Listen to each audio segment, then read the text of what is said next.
যদি কালেমা বলতে পারছে তাহলে ছেড়ে দিছে, আর কালেমা না বলতে পারলে এটারে গুলি করছে।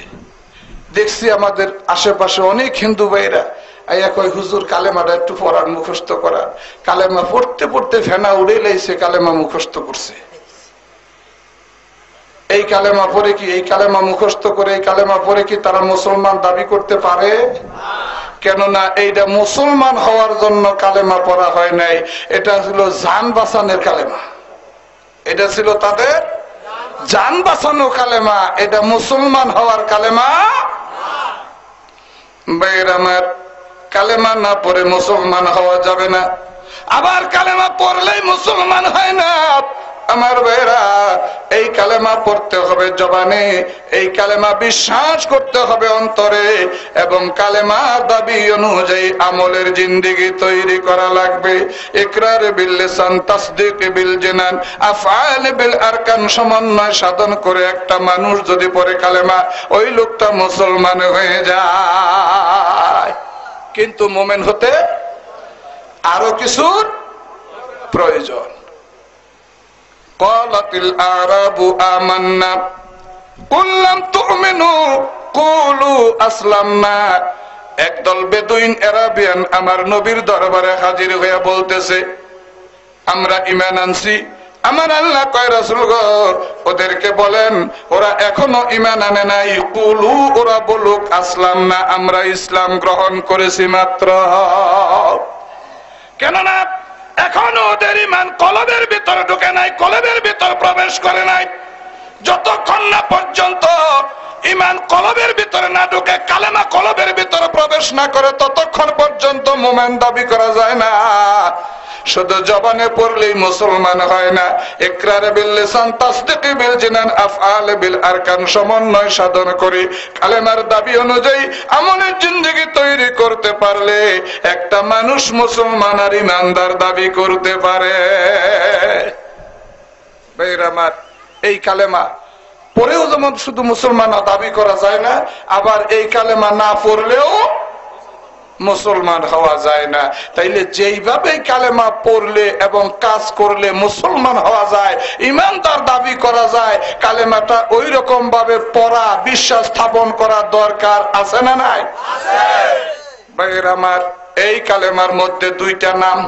কয়টা নাম? একটা হলো আল্লাহ, আরেকটা হলো মুহাম্মদ। একটা হলো আল্লাহ, আরেকটা হলো মুহাম্মদ। আল্লাহকে কেন্দ্র করে লা ইলাহা ইল্লাল্লাহ, মুহাম্মদকে কেন্দ্র করে মুহাম্মাদুর রাসূলুল্লাহ। এই কালেমার মধ্যে কয়টা হরফ? কয়টা হরফ? 24টা হরফ। দিনে রাইতে কত ঘন্টা? দিনে রাইতে কত ঘন্টা? ভাইয়ের আমার, কোন মানুষ যদি এই কালেমার প্রতি বিশ্বাস স্থাপন করে 24 ঘন্টার মধ্যে যে কোনো সময় যদি জবানে পড়ে অন্তরে বিশ্বাস স্থাপন করে, কালেমার সাথে সম্পর্ক লাগায়, আমার ভাইরা, এই 24 ঘন্টার যে কোনো সময় যদি পড়ে, আমার আল্লাহ ওই বান্দার জিন্দেগির গুনাহগুলি মাফ করে দেয়। ভাইরা আমার, 24 হরফের কালেমাকে দুই ভাগে ভাগ করা হয়েছে। কয় ভাগে? দুই ভাগে ভাগ করা হয়েছে। 24 ঘন্টাকেও দুই ভাগে ভাগ করা হয়েছে, রাত্র এবং দিন। রাত্র এবং দিন। কালেমাকেও দুই ভাগে ভাগ করা হয়েছে, তাওহীদ এবং রিসালাত। তাওহীদ এবং রিসালাতের উপর পূর্ণ বিশ্বাস স্থাপন করতে হবে। রিসালাতের আনুগত্য না করা পর্যন্ত আমার আল্লাহর আনুগত্য হয় না। আমার আল্লাহর আনুগত্য আমার আল্লাহ গ্রহণ করে না। এই কালেমার সাথে, কালেমার মধ্যেই আমার রাসূল, আমার আল্লাহর সাথে আমার রাসূলের কত গভীর সম্পর্ক এই কালেমার মধ্যেই পাওয়া যায়। ভাইয়ের আমার, 24 হরফের কালেমাকে দুই ভাগে ভাগ করা হয়েছে। লা ইলাহা ইল্লাল্লাহ 12টা হরফ, তাওহীদের অংশে 12টা হরফ, মুহাম্মাদুর রাসূলুল্লাহ রিসালাতের অংশেও 12টা হরফ। আমার আল্লাহর অংশে 12, আমার রাসূলের অংশেও 12 আর 12। ভাইয়ের আমার, শুধু তাই নয়, একটু লক্ষ্য করে দেখেন, লা ইলাহা ইল্লাল্লাহ লিখতে 12টা হরফ, তার একটা হরফের ভিতরে নোক্তা নাই, আসেনি? মুহাম্মাদুর রাসূলুল্লাহ লিখতে 12টা হরফ, তার একটা হরফের ভিতরে নোক্তা আসেনি, নাই। আমার আল্লাহর সাথে আমার রাসূলের কত গভীর সম্পর্ক। দুই বন্ধু সম্পর্ক যদি মজবুত হয়, বন্ধুত্ব যদি গাঢ় হয়, আমরা দেখি দুই বন্ধু একই গেঞ্জি পরতেছে, একই প্যান্ট পরতেছে, দুই বন্ধু এক ধরনের একই কালারের একই প্রিন্টের শার্ট পরতেছে, দুই বন্ধু একই ধরনের প্যান্ট পরতেছে, এরকম দেখা যায় কি যায় না? বন্ধুত্ব যদি দৃঢ় হয়, বন্ধুত্ব যদি মজবুত হয়, তাহলে এক বন্ধু আরেক বন্ধুরে পুরস্কার উপহার দেয়। ভাইয়ের আমার, ঈদের জামা আড়ং থেকে 6,000 টাকা দিয়ে নিজের জন্য কিনে এবং বন্ধুর জন্য 6,000 টাকা দামের জামাটাই কিনে, একই রং একই কালার, তাই কিনা? আর বন্ধুত্বের মধ্যে যদি দৃঢ়তা না থাকে, মজবুতি না থাকে, খালি সামাজিক নিয়ম অনুযায়ী জান্ডা বাঁচানোর বুদ্ধি করে, তাহলে নিজেরটা 6,000 ঠিক হয়, কিন্তু বন্ধুরটা 1200, আরঙে 500 টাকার পাঞ্জাবি নাই।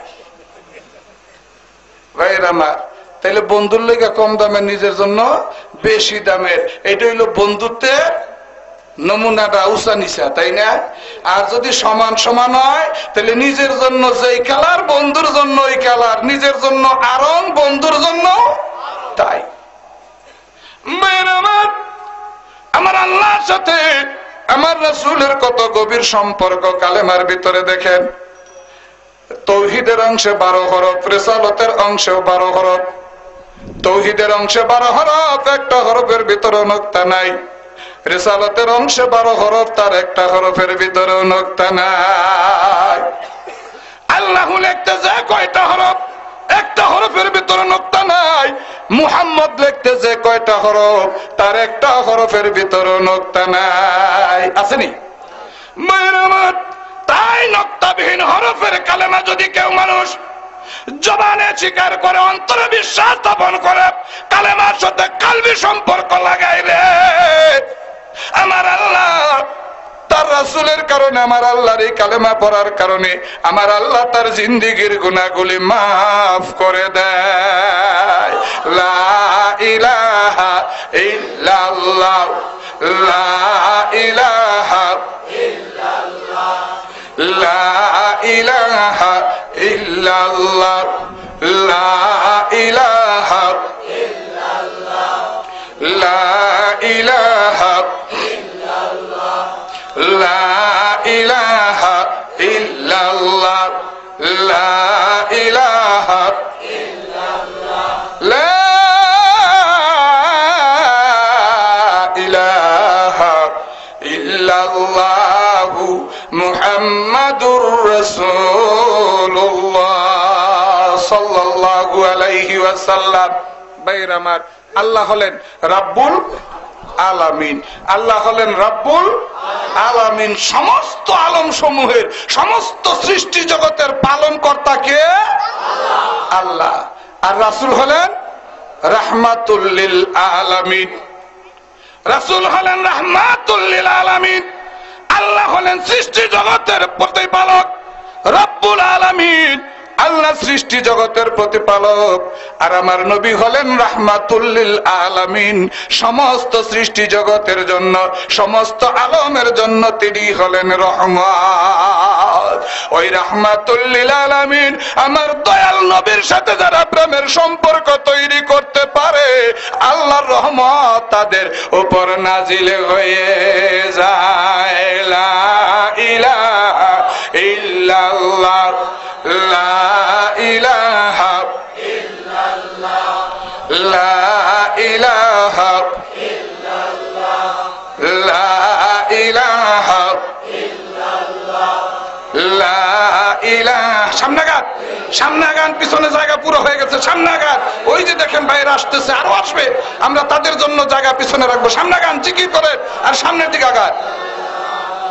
লা ইলাহা ইল্লাল্লাহ, লা ইলাহা ইল্লাল্লাহ, লা ইলাহা ইল্লাল্লাহ, লা ইলাহা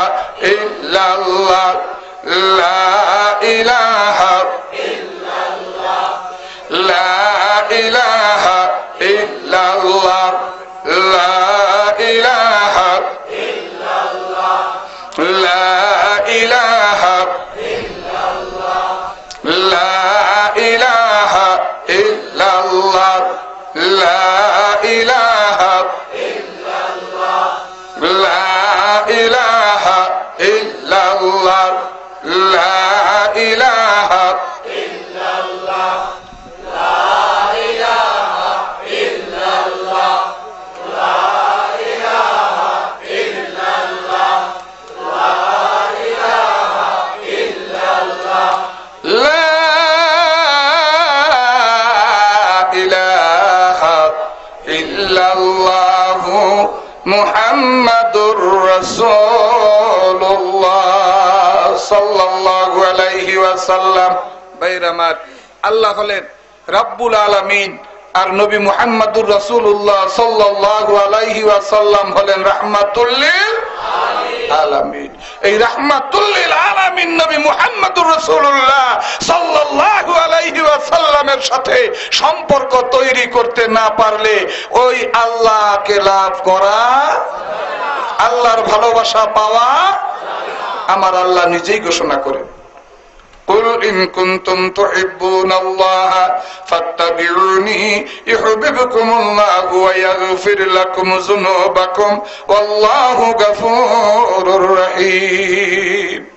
আমার আল্লাহ বলেন, দুনিয়ার মানুষ, তোমরা যদি আমি আল্লাহর ভালোবাসা পেতে চাও, আমি আল্লাহর মহব্বতের বান্দা যদি তোমরা হতে চাও, আমার নবী মুহাম্মদুর রাসূলুল্লাহ সাল্লাল্লাহু আলাইহি ওয়াসাল্লামের ইত্তেবা করো, অনুসরণ অনুকরণ করো, আমার রাসূলকে ভালোবাসো, ইউহিব্বুকুমুল্লাহ, আমি আল্লাহ তোমাদেরকে ভালোবাসবো। শুধু তাই নয়, আমি আল্লাহ তোমাদের জিন্দেগির গুনাহগুলি মাফ করে দিব। যেই রাসূলকে ভালোবাসলে, যেই রাসূলের ইত্তেবা করলে আল্লাহ ভালোবাসে গো, আল্লাহ জিন্দেগির গুনাহ মাফ করে দেয়। ওই রাসূল কি আমার আর আপনার মতো মানুষ, সাধারণ মানুষ কিনা? ওই রাসূল কি আমার আপনার মতোই মানুষ? আনা বাশারুন মিসলুকুম। ভাইরা আমার, ওই রাসূল আমার আপনার মতো সাধারণ মানুষ হতে পারে না। রাসূলের উম্মতের দাবিদার একদল আছে, তারে কয় রাসূল আমার আপনার মতোই মানুষ। রাসূল মরে গেছে, রাসূলের দেহ মাটির সাথে মিশে গেছে।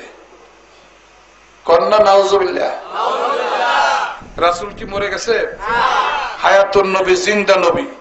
রাসূল মরবে তো দূরের কথা, কোন মানুষই মরে না। মানুষ যদি মরেই যাবে তো বিচার করবে কার? ভাইয়েরা আমার, মানুষের আত্মা অবিনশ্বর, এটা নশ্বর নয়, এটা ধ্বংস হয় না, মরে যায় না।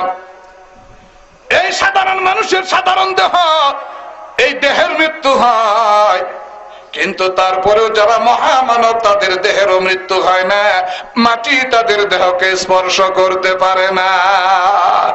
নবীর উম্মতের মধ্যে একদল আছে, তারা খুব নবীওয়ালা দাবি করে আমার ভাইরা, কিন্তু তারপরেও তাদের বিশ্বাস, আকীদা, নবী মরে গেছে, নবীর দেহ মাটির সাথে মিশে গেছে। ভাইরা আমার, ইহুদি খ্রিস্টানরাও বিশ্বাস করে নবীর দেহ মাটি স্পর্শ করতে, আর নবীর উম্মতের মধ্যে যারা দাবি করে নবী মাটির সাথে মিশে গেছে, তাদের আকীদা ইহুদি খ্রিস্টানদের চাইতেও জঘন্য। ভাইয়ের আমার, ইহুদিরাও বিশ্বাস করেছে রাসূলের দেহ মাটি স্পর্শ করে নাই। মদিনার রওজায় রাসূলের দেহ মুবারক থাকলে মদিনা দখল করা যাবে না, সারা পৃথিবী ইহুদি খ্রিস্টানরা দখল করতে পারে। মক্কা কাবাগরের এরিয়া আর মদিনা তারা দখল করতে পারবে না। মক্কায় যারা হাত দিছে আল্লাহ তাদেরকে ধ্বংস করে দিছে, কাবাগরে যারা হাত দিছে আল্লাহ তাদের ধ্বংস করে নাই। ভাইয়ের আমার, আব্রাহা বাদশাহ কাবাগরকে ধ্বংস করার জন্য, কাবাগরকে দখল করার জন্য হস্তি বাহিনী লইয়া আসছিল।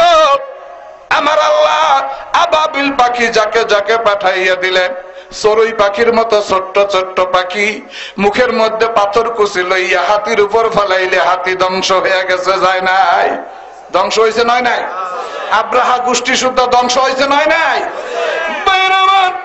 কাবাঘর দখল করার জন্য যারাই হাত দিছে তাদের ধ্বংস অনিবার্য হয়ে গেছে। মদিনার রওজার আশেপাশের জায়গা, এটাতে হাত দিলে তারা ধ্বংস হয়ে যাবে। ইহুদিরা বুঝতে পারলো মদিনার নবীর দেহ মুবারক যদি মদিনার রওজায় থাকে, মদিনা দখল করা।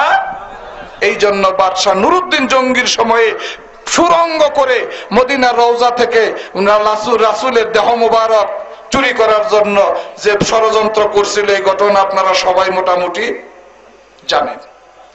ভাইয়ের আমার, ওই সময় থেকে রাসূলের রওজার চতুর্পাশ দিয়া 70 গজ নিচে থেকে সীসা দিয়ে ঢালাই করে দেওয়া হয়েছে, যাতে কোনো ইহুদি খ্রিস্টানরা, নবীর শত্রুরা নবীর পবিত্র দেহ রওজা থেকে চুরি করতে না পারে। ইহুদি খ্রিস্টানরা বিশ্বাস করলো নবীর দেহ মাটি স্পর্শ করে নাই, আর নবীর উম্মতের দাবিদার হইয়া যারা এই আকীদা পোষণ করে নবী মাটির সাথে মিশে গেছে, পিষে গেছে, আমি বলি তাদের আকীদা ইহুদি খ্রিস্টানদের চাইতেও জঘন্য। ভাইয়ের আমার, তাদের টুপি আছে, দাড়ি আছে, পাগড়ি আছে, জামা আছে, আছে না নাই? মুনাফিকদের টুপি, দাড়ি, পাগড়ি, পাঞ্জাবি ছিল কি ছিল না? মুনাফিকদের টুপি ছিল, দাড়ি ছিল, পাগড়ি ছিল, জামা ছিল। আমার রাসূলের সাথে মসজিদে নববীতে জামাতে নামাজ আদায় করত, আবার সময় সুযোগ মতো সব সময় রাসূলের বিরুদ্ধে তারা ষড়যন্ত্র করত।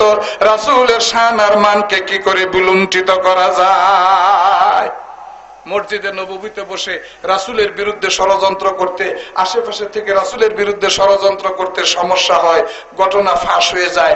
এই জন্য মুনাফিকরা চিন্তা করলো আমরা একটু দূরে একটা নিজেরা মসজিদ নির্মাণ করে নেই, ওই মসজিদে বসে রাসূলের বিরুদ্ধে ষড়যন্ত্র করতে সুবিধা হবে, মুসলমানদের ক্ষতি করতে সুবিধা হবে। এই জন্য মুনাফিকরা একটা মসজিদ নির্মাণ করেছিল। কোরআনের মধ্যে ওই মসজিদকে বলা হয়েছে মসজিদে জেরার। ভাইয়ের আমার, ক্ষতিকারক মসজিদ। মুনাফিকেরা বড় সূক্ষ্ম বুদ্ধির লোক থাকে, চিন্তা করে এটা পরবর্তীতে তো ধ্বংস হয়ে যেতে পারে, যদি রাসূলরে দিয়ে উদ্বোধন করাই তাহলে এই মসজিদের স্বীকৃতি কিয়ামত পর্যন্ত থাকবে, আর ষড়যন্ত্রও করা যাবে। এই জন্য মুনাফিকেরা কি করলো, রাসূলকে দিয়ে মসজিদ উদ্বোধন করাবার জন্য চিন্তা ঠিক করলো। ভাইয়ের আমার, রাসূল যুদ্ধের ময়দান থেকে ফিরতেছিলেন, এমন সময় আল্লাহ আমার রাসূলকে জানাইয়া দিলেন মসজিদে জেরার, ক্ষতিকারক মসজিদ উদ্বোধন করা কোন নবীর জন্য সমীচীন হবে না। আমার রাসূল মসজিদ উদ্বোধন করলেন না, পরবর্তীতে মসজিদ ভেঙে দেওয়া হয়েছিল। মুনাফিকরা যেই মসজিদ মুসলমানদের বিরুদ্ধে ষড়যন্ত্রের কুটকারখানা বানাইতে চাইছিল, মুনাফিকেরা সব সময় আল্লাহর নবীর শান আর মানকে কি করে খাটো করা যায়, বুলণ্ঠিত করা যায়, এই চক্রান্তে সব সময় ব্যস্ত থাকতো। তাদের টুপি আছে, দাড়ি আছে, পাগড়ি আছে, জামা আছে, মসজিদে নববীতে তারা জামাতে নামাজও। আমার ভাইরা, আবু তালেবের জীবদ্দশায় আমার নবীর উপর কাফেরেরা বেশি অত্যাচার করতে পারেন নাই। আবু তালেবের ইন্তেকালের পরে কাফেররা সবচাইতে বেশি আমার নবীর উপর অত্যাচার করেছে।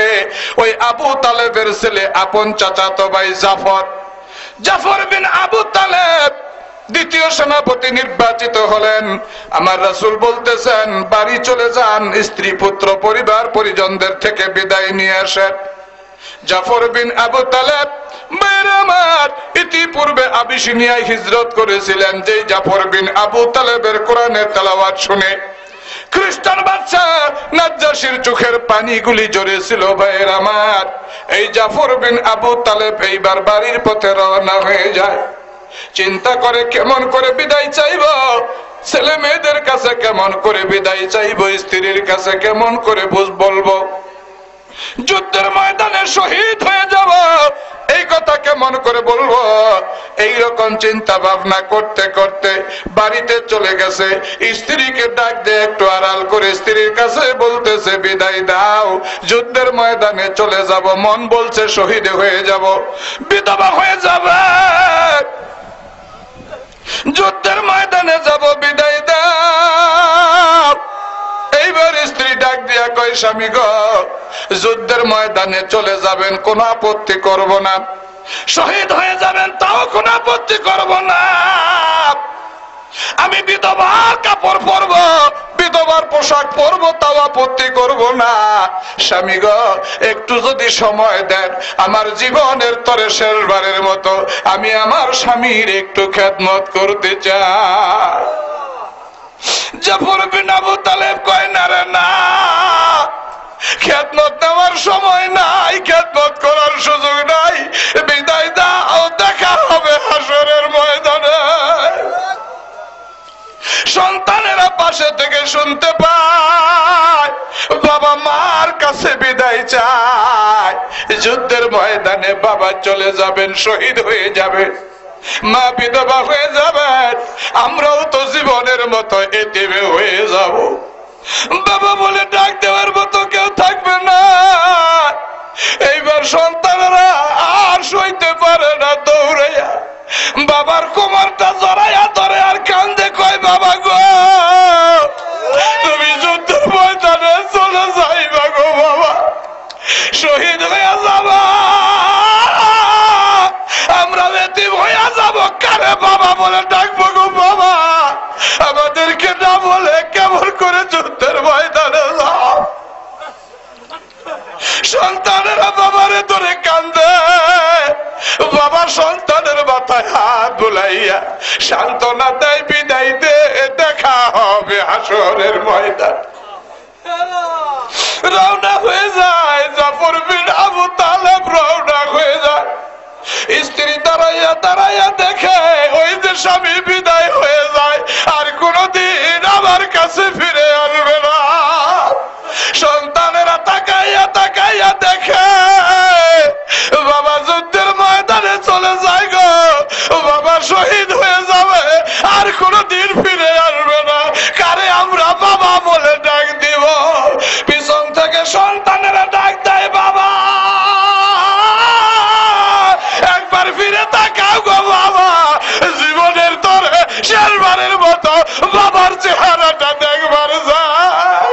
জাফর বিন আবু তালেব কয়, না রে না, এই দুনিয়ার জমিনে আর দেখা হবে না, আর দেখা লাগবে না, বিদায় দে, দেখা হবে হাসরের ময়দানে।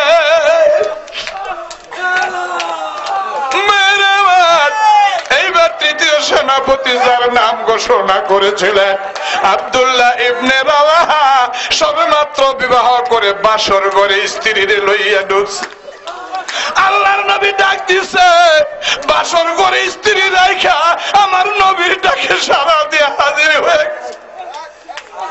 আব্দুল্লাহ ইবনে রাওয়াহা বাড়ি ফিরা ঘরের দরজায় নক করছে, স্ত্রী ঘরের দরজা খুলে দিছে।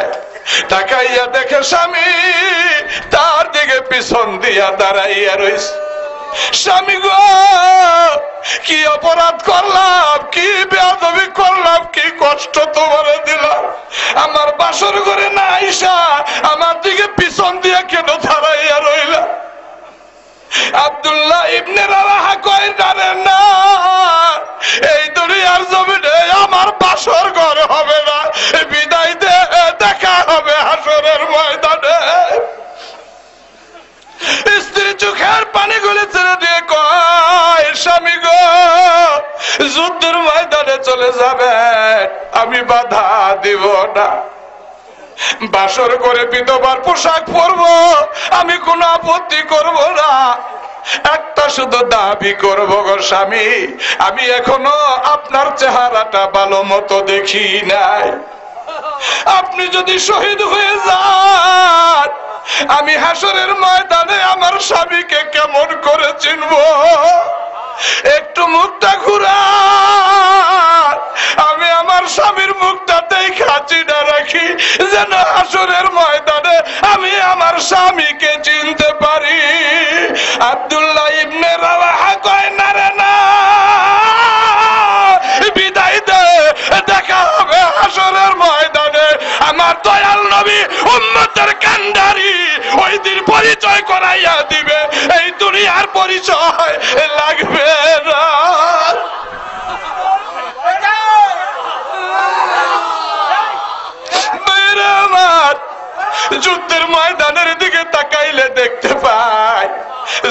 বিন হারেস যুদ্ধের ময়দানে শহীদ হয়ে গেছে। ইসলামের ঝান্ডা জাফর বিন আবু তালেব এক হাতে তুইলা ধরছে, আর এক হাতে যুদ্ধ করে। কাফিরেরা তরবারির আঘাত দিয়া জাফর বিন আবু তালেবের এই হাতটা কেটে ফেলে। গোশতের সাথে হাতটা নড়বড়ে, এই হাত দিয়া যুদ্ধ করতে পারে না। ইসলামের ঝান্ডা দাঁত দিয়া কামড় দিয়া ধরছে, এই হাত দিয়া যুদ্ধ করে। এই হাতটা হাতে ঝুলতেছে, হাতটা ব্যবহার করতে পারে না। জাফর বিন আবু তালেব যুদ্ধের ময়দানে নিজের হাতটা মাটিতে রাইখা নিজের পাও দিয়া চাপ দিয়া দইরা একটা টান দিয়া ছিঁড়া ফালাইয়া দিছে। যুদ্ধ করতে করতে এই হাতটাও জাফর বিন আবু তালেবের বিদায় হয়ে গেছে। এইবার কাফেরেরা জাফর বিন আবু তালেবের গর্দনে আঘাত চালাইছে, দেহ থেকে মাথা পড়ে গেছে। তৃতীয় সেনাপতি আব্দুল্লাহ ইবনে রওয়াহা এইবার তরবারি হাতে লইয়া ইসলামের ঝান্ডা নিয়ে যুদ্ধ করে সেও শহীদ হয়ে যায়। আমার ভাইরা, উহুদের ময়দানে যে খালেদ বিন ওলীদ মুসলমানদের বিরুদ্ধে যুদ্ধ করার জন্য আসছে, আজকে খালেদ বিন ওলীদ মুসলমানদের পক্ষে সাধারণ সৈনিক হয়ে আসছে। এইবার আমার নবীর সাহাবীরা চতুর্থ সেনাপতি আমার ভাইরা খালেদ বিন ওলীদ নির্বাচিত করে নেয়। খালেদ বিন ওলীদের নেতৃত্বে আবার পুনরায় যুদ্ধ শুরু হয়ে যায়। আমার ভাইরা, 3000 সাহাবীর মোকাবেলায় 1 লক্ষ খ্রিস্টান সৈনিকেরা টিকে থাকতে পারে নাই, যুদ্ধের ময়দান থেকে বিদায় হয়ে গেছে। আল্লাহুম্মা সাল্লি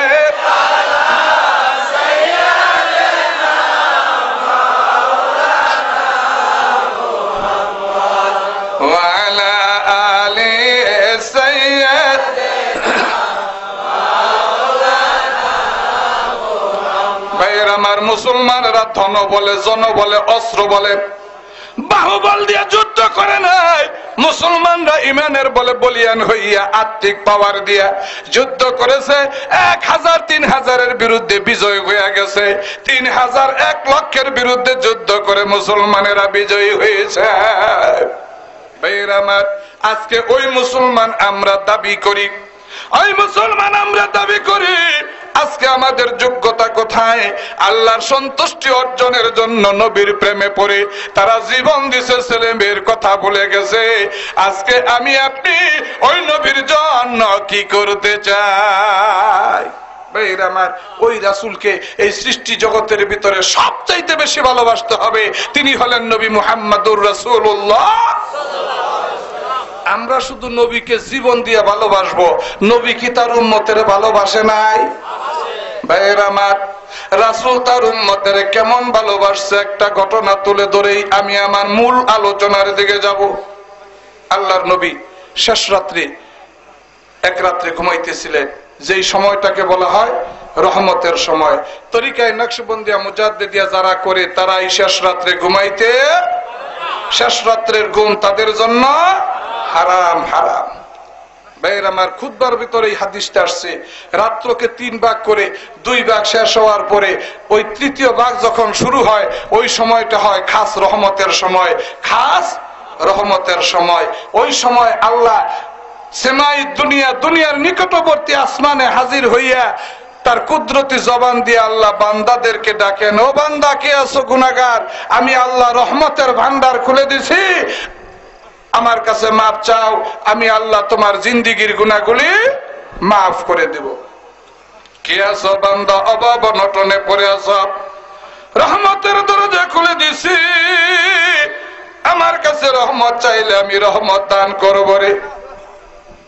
এমনি ভাবে আল্লাহ কুদরতি জবান দিয়া ডাকে। আর এই সময় ঘুমটা হয় বেশি, এই সময় ঘুমটা হয় বেশি। ভাইরা আমার, এক রাত্রে আল্লাহর নবী ঘুমাইতেছিলেন রহমতের সময়। হযরত জিবরাইল আমার নবীর দরবারে হাজির হইয়া গেছে, নবীর কাছে হাজির হইয়া গেছে। ইয়া রাসূলুল্লাহ, ইয়া হাবিবাল্লাহ, আপনি যদি রহমতের সময় ঘুমান গো, আপনার গুনাহগার উম্মতের কি অবস্থা হবে? আমার রাসূলের ঘুম ভেঙে যায়, চিৎকার দিয়ে রাসূল ঘর থেকে বের হয়ে যায়।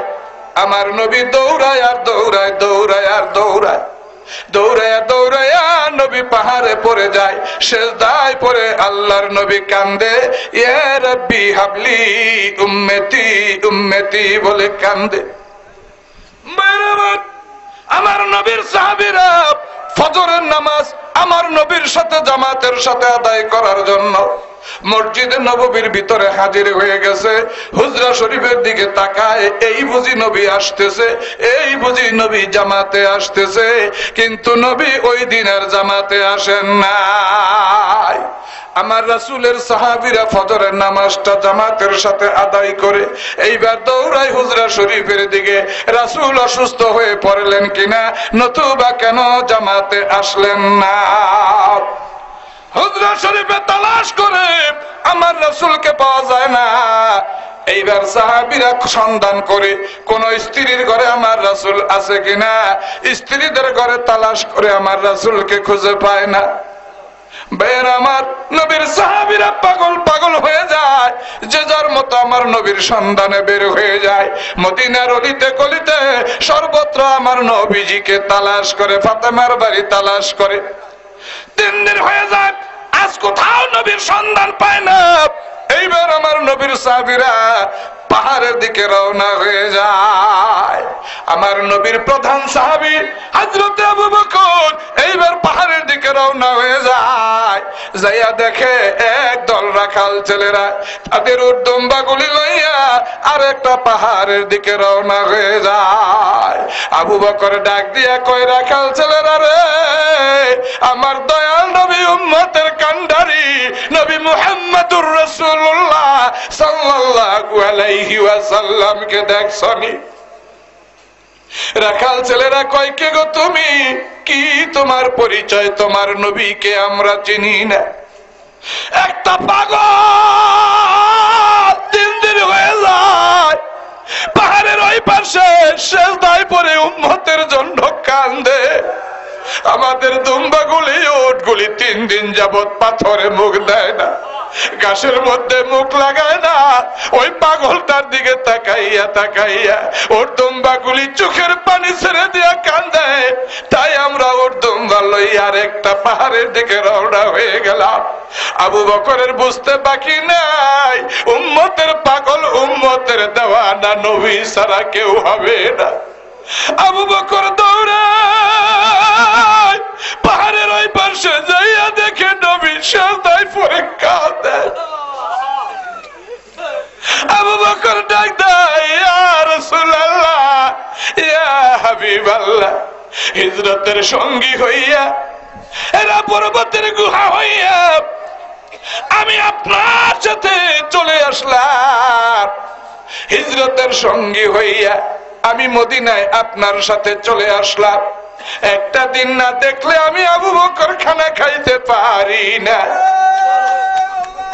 3 দিনের মধ্যে একবারও কি আপনার আবু বকরের কথা মনে পড়ে না? কোন আবু বকর ভাইরা আমার নবীর কাছে বিদায় লইয়া রওনা হয়ে যায়, আবার ফিরে আসে, আবার বিদায় নেয়, আবার ফিরে আসে, আবার বিদায় নেয়। আমার রাসূল জানতে চায়, আবু বকর গো, আপনি বারবার বিদায় নিয়ে চলে যান, আবার কেন ফিরে আসেন? আবু বকর কয়, ইয়া রাসূলুল্লাহ, আমি বিদায় নিয়ে রওনা হয়ে যাই, কিছু দূর যাওয়ার পরে মনে হয়ে যায় আমি আবু বকর যদি আজকে রাত্রে মরে যাই, আমার নবীকে আমি আর দেখতে পারবো কিনা। এই কথা যখন মনে হয়ে যায়, আমি আবু বকর আপনার চেহারাটা দেখার জন্য ফিরে আসি। ওই আবু বকর শিহরে দাঁড়াইয়া ডাক দেয়, ইয়া রাসূলুল্লাহ, সেজদা উঠান, আপনার আবু বকর আপনার শিহরে দাঁড়ানো একটু দেখতে চাই। এই 3 দিনের ভিতরে একবারও কি আপনার আবু বকরের কথা মনে পড়ে না? নবী আমার সেজদা উঠায় না। আবু বকর শিয়রে দাঁড়াইয়া দাঁড়াইয়া কাঁদে। ওমর হাজির হইয়া ডাকে, নবী সেজদা থেকে